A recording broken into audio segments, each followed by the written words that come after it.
Warahmatullahi wabarakatuh. Alhamdulillah, Allahumma salli ala sayyidina wa habibina wa maulana Muhammad ibn Abdullah wa alihi wa ashabihi wa man tabi'ahu ila yaumil qiyamah.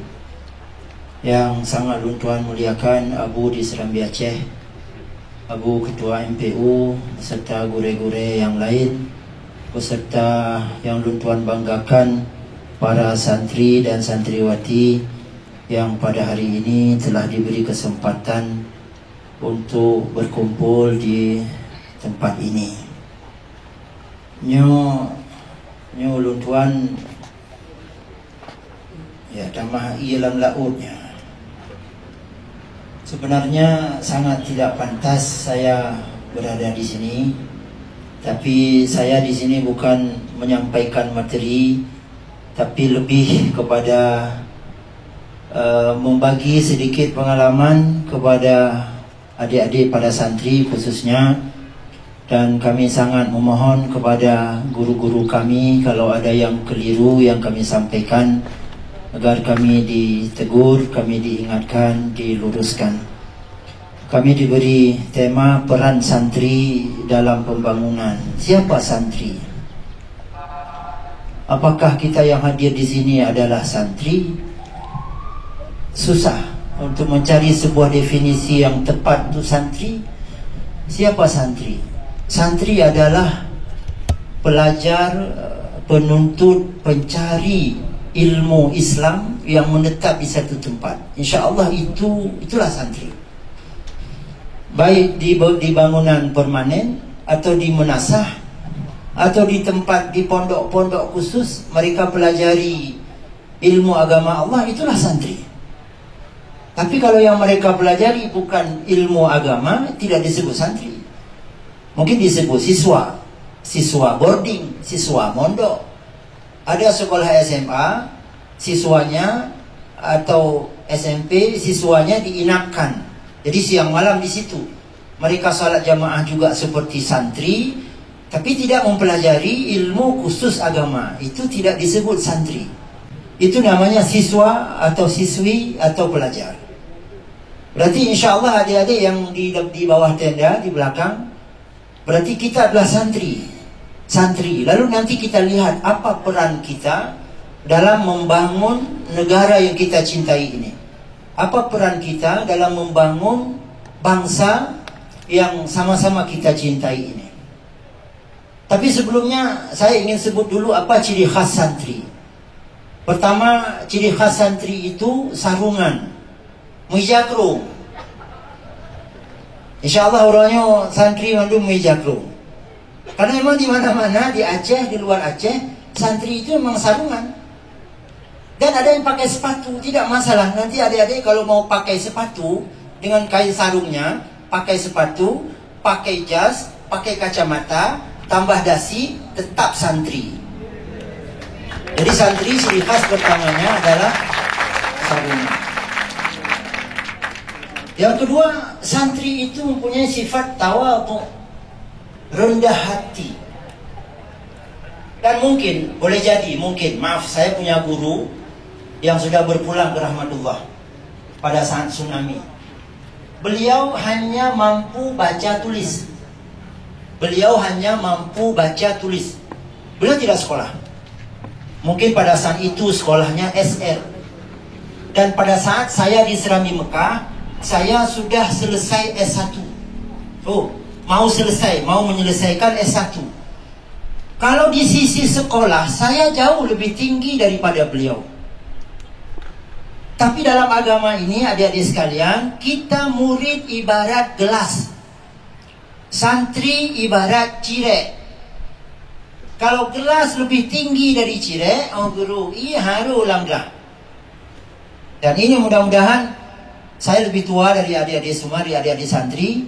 Ini abang ingatkan adik-adik sekalian, jangan sampai gelas lebih tinggi daripada cirek. Kalau kita ingin dapat ilmu, ingin dapat berkah dari Allah, tetap gelas itu di bawah. Gelas di bawah, cangkir di atas, dituangkan air masuk dalam gelas. Jadi Jangan nanti pulang dari daya, pulang dari pesantren, sudah kuliah, dapat gelar S1, S2, guru kita yang tidak sekolah, sudah kita pandang sebagai orang yang kecil. Ini bukan ciri khas santri. Bukan ciri khas santri. Coba tadi lihat, Bapak Profesor bertemu dengan guru beliau, saya, Masya Allah, dia cium tangan. Beliau cium tangan guru beliau. Beliau sudah seorang profesor yang tadi pakai jas aja agak ke biru-biruan. Itu guru saya. Bertemu dengan guru beliau cium tangan. Jadi jangan hilang ini, ciri khas santri ini jangan hilang. Bertemu dengan guru merasa sombong karena sekolahnya sudah tinggi, tidak ada lagi sifat tawadhu. Hilang ciri khasnya. Kita santri sebagaimana yang sudah, guru datang, bangun dan dapat pahala. Sunat hukumnya bangun ketika guru datang, sebagaimana sunat ketika Al-Quran dibawa, disunatkan bangun. Nah, dan ini ketika bicara Quran, ada sebahagian orang yang sudah melupakan ini. Ini saya ingatkan saja adik-adik semua.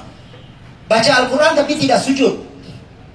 Baca Al-Quran sampai di ayat sajadah tidak sujud, padahal hukumnya sujud, sunat sujud. Dan Allah tidak senang kepada orang yang baca Quran tapi dia tidak sujud sampai kepada ayat-ayat yang di atas sujud. Nah, begitu juga ketika guru datang. Dalam kitab-kitab tasawuf ditulis, ketika guru datang, ketika ulama datang, disunatkan bangun untuk takzim kepadanya. Sebagaimana ketika Al-Quran dibawa, karena Al-Quran sungguh kurang manfaatnya kalau tidak dijelaskan oleh guru-guru kita. Maka ciri khas ini, ciri khas dari santri, tidak dihilangkan. Kemudian yang kedua, ciri khas santri paling patuh kepada orang tua.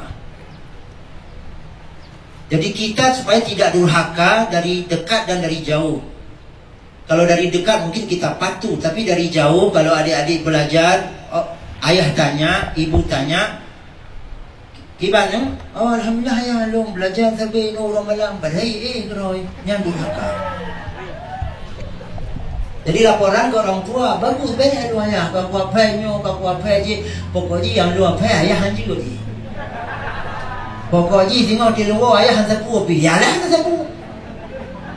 Jadi itu durhaka juga dari jauh. Lidallah fi ridal walidain wa sakhatuhu fi sakhatil walidain. Allah akan senang dan sayang kepada seorang hamba bila ayah dan ibunya redha kepadanya, dan Allah akan murka bila ayah dan ibunya murka kepadanya. Kemudian patuh dan takzim kepada guru itu sudah. Kemudian berakhlak mulia. Salah satu akhlak mulia adalah menyembunyikan keaiban orang lain. Misal lu berkhabar, nah salah lu berkhabar, betul tak betul, baik tak ejek, jangan baik tak pulak, tak betul, buah apa tak betul. Itu ciri khas kita santri yang tidak dimiliki oleh mungkin kalangan-kalangan lain di luar kita. Apa betul? Karena orang yang menutup aib saudaranya, Allah akan tutup aibnya di akhirat. Ini yang paling penting. Jangan nanti pulang dari sini, misalnya saya salah menyampaikan, beliau ada keliru menyampaikan, pulang cerita. Oh, tadi bapak ini begini-begini sampai kami ketawa. Berarti kita sudah tidak menutup aib orang. Kalau kita tidak tutup aib orang, Allah akan buka aib kita nanti di mahsyar. Tapi kalau kita tutup aib orang, ada dosa-dosa, Allah tutup sehingga kita jatah tidak masuk syurga, insya Allah masuk syurga. Apa kewajiban santri? Pertama, sudah pasti taat kepada Allah setiap waktu. Setiap waktu. Tidak ada alasan ini tidak ada yang melihat, saya boleh tidak salat, ini tidak ada yang melihat, saya boleh ini. Dan ingat adik-adik sekalian, kita jangan lupa salah satu perintah Allah, wala taqrabuz zina. Jangan dekat kepada zina. Tulis surat, ya, dengan berbagai isinya. Dikala malam telah sunyi, dikala semua insan sudah terlelap dalam peraduannya, saat itu angin bertiup sepoi-sepoi basah. Nyo baca tagok keroh nak cara. Nah, itu lalu kirim, itu sudah kena. Berarti taat kita kepada Allah sudah tidak ada lagi. Allah coretlah kita dari orang-orang yang mulia. Wala taqrabuz zina. Dan ilmu itu sebuah nur, maksiat itu adalah kegelapan. Bila kita sedang mencari nur tapi tak punya senter, maka jangan kita mengharapkan kita akan dapatkan itu. Artinya orang-orang yang sambil belajar hidayah tapi ada maksiatnya, maka Allah tutup nur ilmu untuknya. Kemudian membantu dan membahagiakan orang tua, pasti. Kemudian menghormati, menghargai guru juga pasti. Ikut menjaga dan merawat keutuhan bangsa. Ini kewajiban kita santri. Pada masa Rasulullah tak ada istilah hoax. Yang ada istilahnya mungkin berita bohong, kabar bohong, atau kabar palsu, berita palsu. Saya teringat ketika membaca Asbabun Nuzul, idza ja'akum fasiqun binaba'in fatabayyanu. Pada saat itu Rasulullah pulang dari sebuah peperangan, kalau saya tidak salah perang Badar. Ummul Mukminin Aisyah tertinggal di belakang. Rasulullah sudah ke depan bersama dengan pasukan Islam. Ummul Mukminin mungkin karena beliau sudah lelah, tertinggal jauh di belakang. Dan di belakang Ummul Mukminin ada Safwan. Safwan adalah salah seorang sahabat Rasulullah yang berwajah ganteng.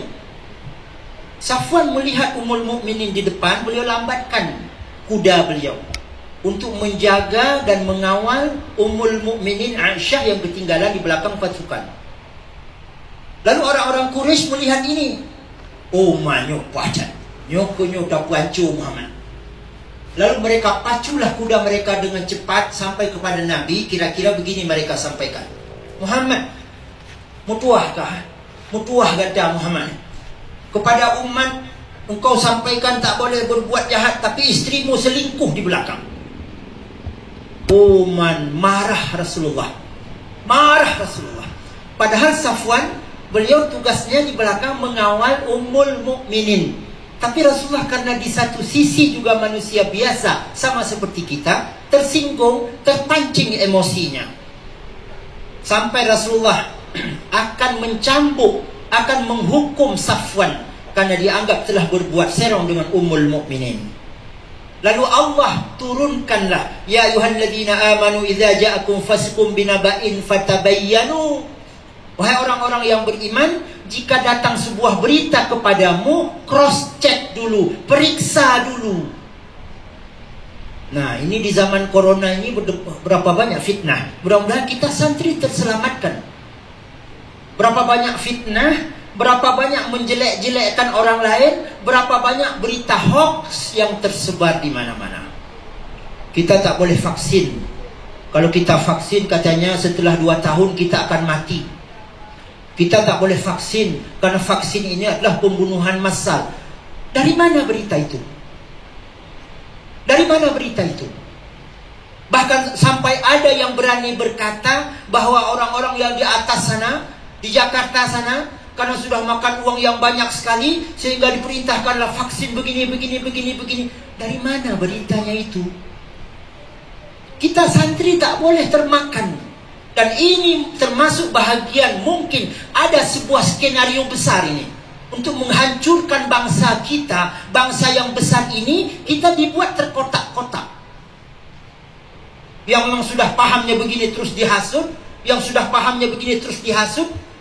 Coba nanti bayangkan kalau kita santri terbentur dengan TNI Polri, TNI terbentur dengan Polri, institusi TNI sudah tidak baik dengan institusi Polri. Apa yang terjadi? Negara kita yang super kaya ini, yang rahmat Allah yang sangat banyak ini, akan tercabik-cabik sehingga terjadilah penjajahan modern. Hari ini saya baca sedikit. Saya tak punya ilmu yang banyak, saya punya ilmu sedikit saja. Bagaimana suasana Irak hari ini? Punya batu bara, punya segala-galanya, dan ini diintai oleh orang-orang yang ingin mengambilnya.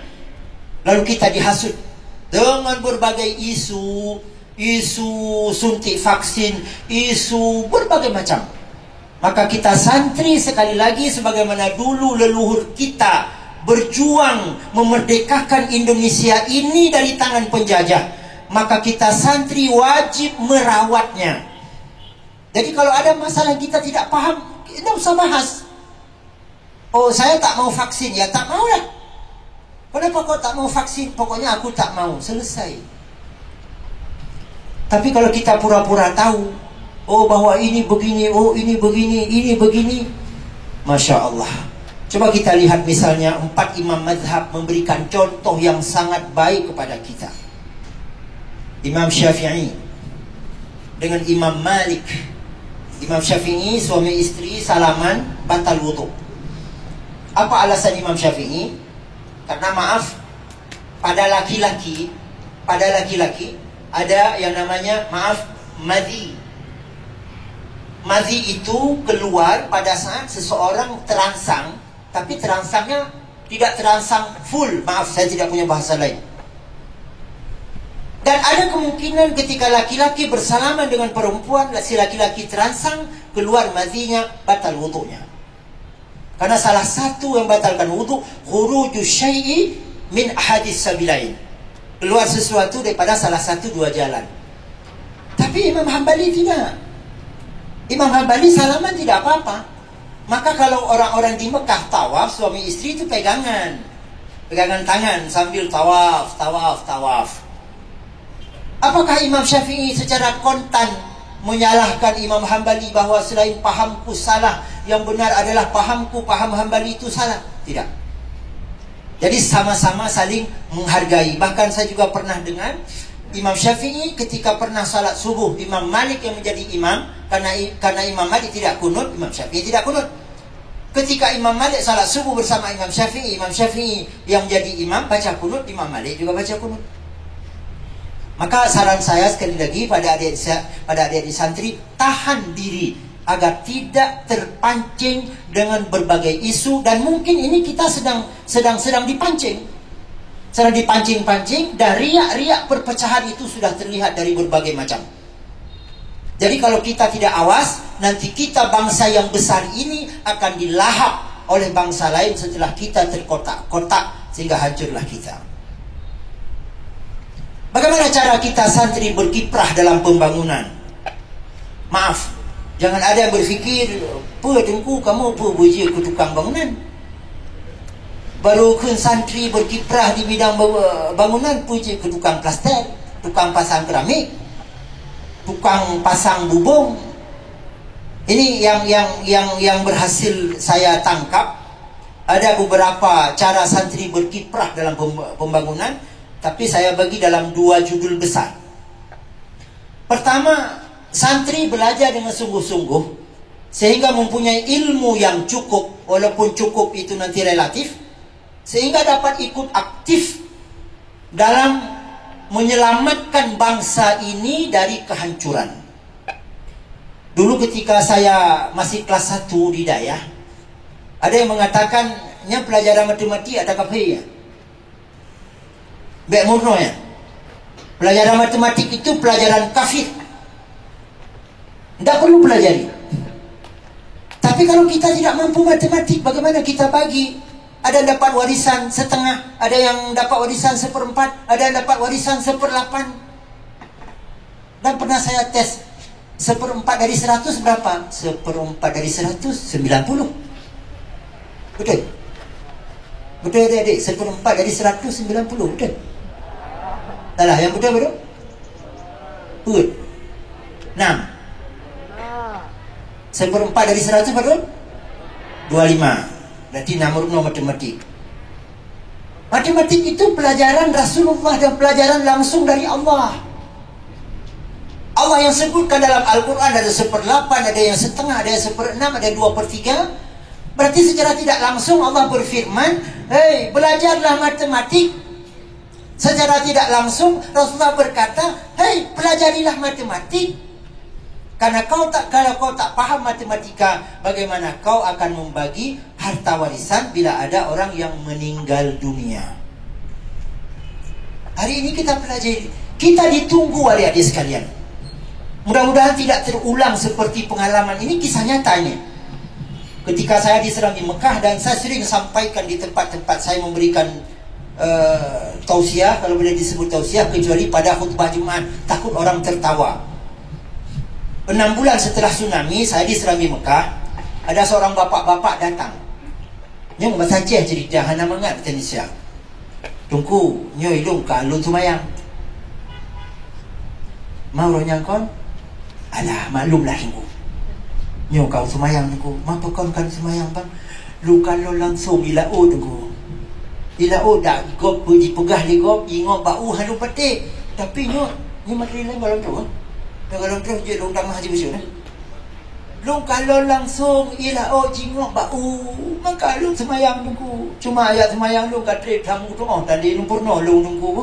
Nawate, nah siap untuk maghrib ni juga no. Dia dah semayang 2 di dalam kamar nak puja jamaah, dia dah nyata murno je. Dia semayang maghrib, ka siap bang.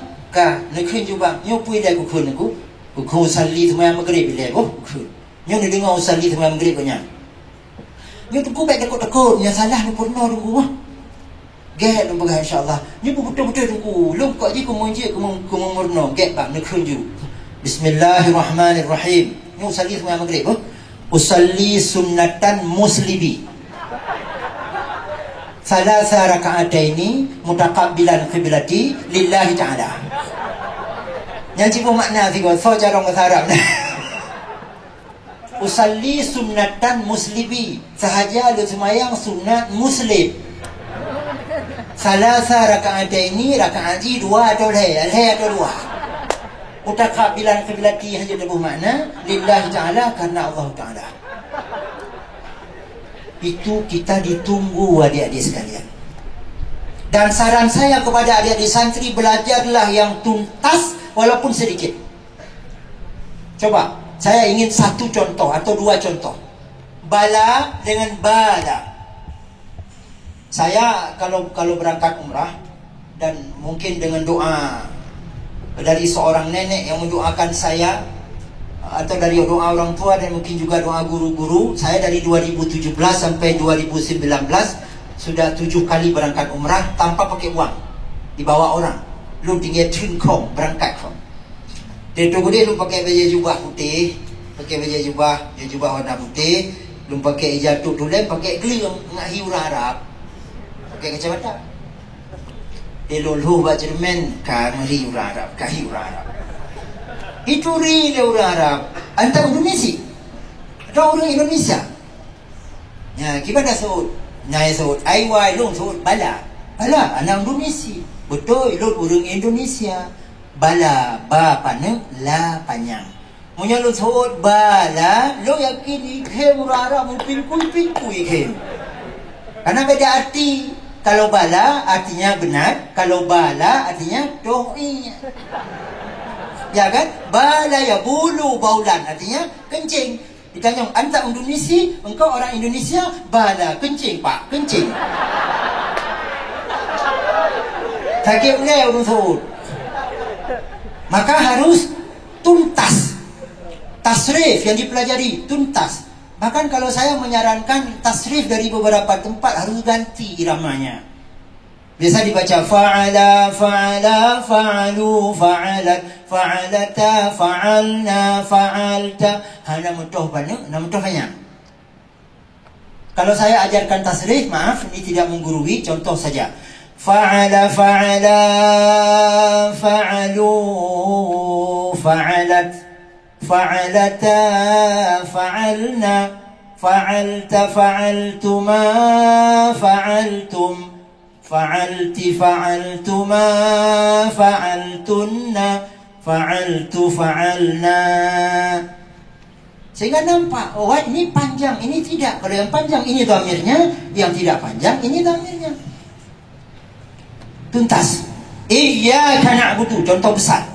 Iyyaka na'budu wa iyyaka nasta'in, bertasydid.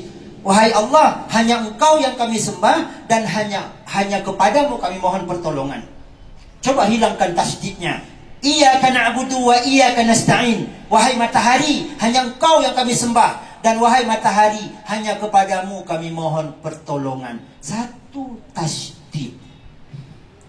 Maka bek sempat ikut lego tanya orang daya hanya sempat murno Quran. Harus tuntas. Jadi adik-adik sekalian yang hari ini kelas 1, yang hari ini kelas 2, yang hari ini kelas 3, coba tanya pada diri sendiri. Maaf saya tidak menggurui. Sebenarnya yang sudah saya kuasai itu sampai sekarang apa? Salatku, maaf, tadi ada mungkin santri baru. Waktu salat saya melihat, waktu sujud kakinya diangkat. Saya kemudian di saf di belakang, mungkin santri baru. Waktu sujud kakinya diangkat. Sahkah salatnya dengan mengangkat kaki? Tidak. Karena 7 anggota wajib menempel. Dahi. Oh bukan dahi. Ya dahi. Dahi atau kening? Dahi. Bukan kanan dong. Dahi. Hidung. Ikhtilaf ulama. Ada mengatakan wajib, ada mengatakan sunat. Kemudian 2 telapak tangan. Boleh berlapik. Dahi tak boleh berlapik. Lutut boleh berlapik. Kemudian kaki. Masa semayang jungkat kaki Syekh. Kalau lagi awak cincong ni. Tuntas. Tapi saya tidak tahu siapa. Pokoknya tadi saya melihat langsung Allahu Akbar, angkat kaki. Jadi kita pelajari yang tuntas. Karena bangsa ini, karena masyarakat ini menunggu kita. Kemudian yang kedua, cara santri berkiprah dalam pembangunan adalah menjadi hamba-hamba Allah yang ikhlas ketika dia menjadi apapun. Mungkin ada nanti di antara adik-adik yang jadi TNI. Jadi TNI yang ikhlas, bukan karena mengharapkan gaji. Jadi polisi yang ikhlas. Jadi guru yang ikhlas. Jadi hakim yang ikhlas. Jadi pejabat publik yang ikhlas. Menjadi anggota dewan yang ikhlas. Kalau semua keikhlasan ini digabungkan, maka Indonesia insya Allah tak akan tergoyahkan oleh apapun. TNI menjaga Indonesia dari rong-rongan musuh dari luar. Polisi menjaga keamanan di dalam negeri. PNS, guru mengajarkan anak-anak bangsa dengan ikhlas. Bukan karena harap gaji setelah sertifikasi 12 juta, 9 juta, 8 juta. Tapi agar bangsaku, generasi setelah aku adalah generasi yang cerdas. Hari ini yang buat pesawat canggih itu orang-orang Eropa. Yang mereka kita tahu bukan orang Islam. Nyo ci uronyo danyo nyale tamu pakai misiga. Karu sang lo uronyo mu pabrik gari dan ada orang Islam. Mu pabrik gari dan danyo. Numpu ada kok. Nyo dah lo danyo awak nyanyi begitu. Nyo adanyo awak nyanyi begitu. Kadang tu jilbab benar pakai oleh santri-santri putri ini awaknya begitu. Jadi nanti di antara adik-adik saya yakin ada yang jadi guru, jadi pegawai kantor, ada jadi ustadz, jadi hakim. Karena kita tidak mungkin jadi penceramah semua. Kalau semua jadi penceramah, siapa yang dengar? Saya berceramah di rumah saya, masing-masing kita berceramah di rumah masing-masing. Semua jadi guru, siapa yang akan kita ajarkan? Maka di antara adik-adik ada yang jadi toke, jadilah toke yang ikhlas. Bantu dayah melalui tokenya. Yang hari ini pemerintah duduk di jajaran pemerintah berfikir bagaimana yang hari ini kita sukseskan Kongres Santri. Berarti kita ingat bahwa salah satu komponen bangsa yang sangat besar perannya untuk memerdekakan Indonesia ini adalah santri bersama dengan para gurunya. Jadi orang-orang sudah duduk di situ, bupati, gubernur sampai ke atas sana.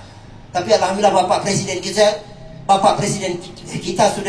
sudah memperlihatkan bagaimana sayang beliau kepada santri dan kepada pesantren dan kepada ulama. Kalau semua berfikir, ini bagaimana sekolah, gedung-gedungnya dibangun, ada bos. Mudah-mudahan ke depan pesantren-pesantren tak perlu buat proposal. Samakan dengan sekolah. Sekolah ada gedungnya, ini pesantren juga ada gedungnya. Sekolah dibantu fasilitasnya, ada komputernya, papan tulisnya, layar ininya, komputernya, laptopnya dan lain sebagainya. Ajarkan. Nyo rata-rata udah nyo dayah kon hanji bahasa Indonesia kan? Punya riu pidato. Yang bahasa Indonesia lah dong pun kon kai itu kan. Itu assalamualaikum warahmatullahi wabarakatuh. Golong salim kai itu. Nyamunya urung-urung yang nak jajaran pemerintah orangnya perlai kamu belu tak itu bercara bahasa Indonesia. Kirim guru bahasa Indonesia pada daya. Ajarkan bagaimana bahasa Indonesia yang baik, ajarkan bagaimana berkomunikasi dengan bahasa Indonesia yang benar, bahasa Indonesia yang bisa dipahami.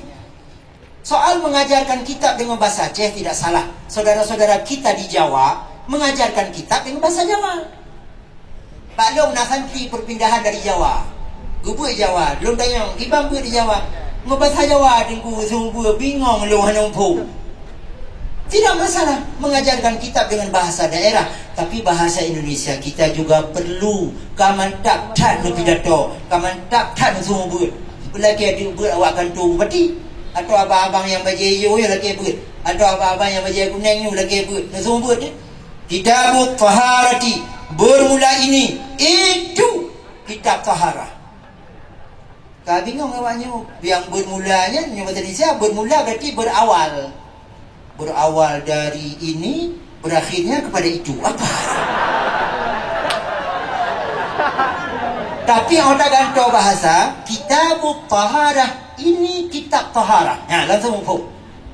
Al-miyahul lati yajuzu biha tathuru sab'u miyahin. Bermula segala air allati yang bolehlah dengannya allati oleh bersuci itu 7 segala air.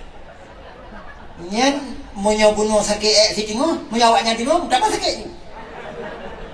Oh ada gantung al-miyahul lati yajuzu biha tathuru sab'u miyah. Air-air yang boleh bersuci dengannya 7 air. Umpamanya.